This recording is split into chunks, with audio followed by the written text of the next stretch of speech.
Everybody, this is Joel, your photo troll, and I've been looking at that new Nikon ZF. It's got the retro styling, and this is a Nikkormat Ftn. It's the camera I started out on, and I really love it, except the reason I got this camera instead of the Nikon FM or whatever is the Nikon FM has the dials on the top for your shutter speed and your ISO.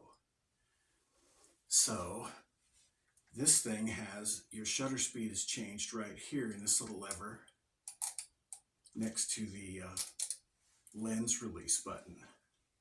So what that means is you can have your eye to the camera, and then you can change your shutter speed right here without ever taking your eye away, which means you would miss less opportunities. Because if you had this dial on top, you had to take your eye away and change your shutter speed and reframe everything. And if you didn't have to do that, you could keep everything nicely in frame, change your shutter speed. And the advantage to that is I had this lovely 135 millimeter f2.8 lens, and I always like to shoot at f2.8 if I could, to get that real beautiful shallow depth of field. But a lot of times, say shooting sports or something, there would be the home plate would be in the sunshine and the outfield would be in the shadow. So I would do a picture in the sunshine. I wanted to keep my aperture at f2.8 to get that nice shallow depth of field. So I would just speed up my shutter speed to 1,000th when they're in the sunshine. They'd hit the ball, I'd slow down my shutter speed to 125th and find the outfielder and get him and take a couple pictures, and then zip back to the sunny side and whip it back to 1,000th of a second, all without taking my eye off the viewfinder. And I was watching people that had the Nikon Fs and the Spotmatic Fs and all that kind of stuff at the time, and they would be sitting there, they would basically not change their shutter speed is what it would come down to, is they would change their aperture, because changing your shutter speed is kind of a pain in the butt with those dials on the top. So when it was in the sun, they would stop it down to f8, and when it was in the shade, they would open it up to f2.8. And the problem with that is you want that shallow depth of field, that kind of cinematic look that f2.8 gives you, even when you're in the sunshine. So for me, I keep my aperture at f2.8, and I change my shutter speed as I go from the sun to the shade. I slow my shutter speed down. So 125th in the shade, 1,000th in the sun, 125th in the shade, 1,000th in the sun. And that way I get that shallow, buttery depth of field the whole time while I'm changing exposure. So that also gave birth to the way I use my modern camera now, my old D7100,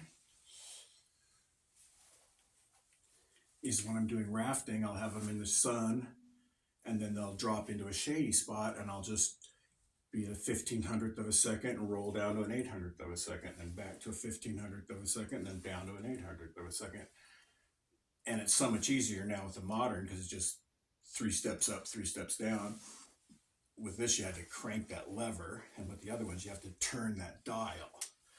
So I just know from experience that I don't like those dials on top. It's just like I already know I would never use that. So if I got the ZF, I would just use the dials on the front and back, just like a modern camera. And that brings up the other problem, is the ergonomics of this thing. It's just a block. You know, it doesn't look all that comfortable to hang on to, does it? And I mean, you can, but trying to operate this thing with one hand, like firing it and advancing it with one hand, I can't do it. But this lens anyway, this lens is a little bit heavy. So that I would use this lens, I'd use this camera, I'd run 8 rolls of 36 exposures through it sometimes, and I'd be using it like this the whole time. I'd be using it like that, and you know, firing away and changing my shutter speeds and all that kind of stuff. I'd be doing this.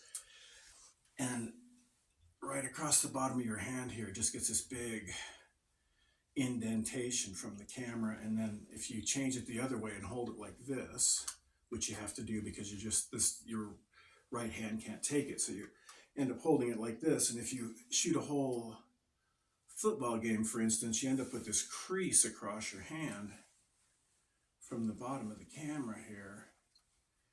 And if you have to shoot like every day, 4 days in a row, I was shooting for the high school newspaper or whatever, so I always had something to shoot, but I would just get sick of that crease in my hand, and I would really get tired of that indentation in my palm on this side, you know. It just really wears you out. And then when you pick up a modern camera by comparison, it's got the great big old grip.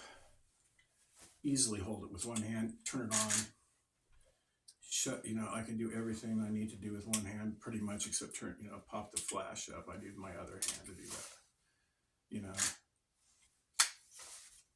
And so this thing, I mean, it takes the weight off the center of your hand and kind of puts it on your fingertips and then just a little bit on the bottom of your hand here. But I can just easily hold it, no problem. I can put a bigger lens on it and it still gives me something to hang on to. It's just so much more comfortable.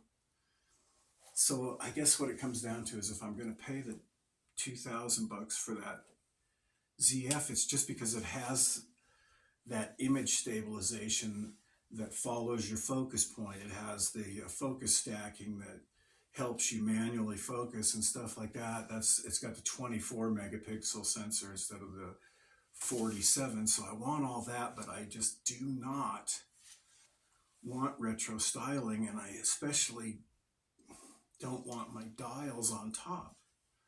You know, it's like I made that decision 40 years ago. So please, Nikon, just make something like a ZF, but in a Z6 form factor, please, because it's just like, I know I don't want the retro styling, but I want everything else in that camera, all right?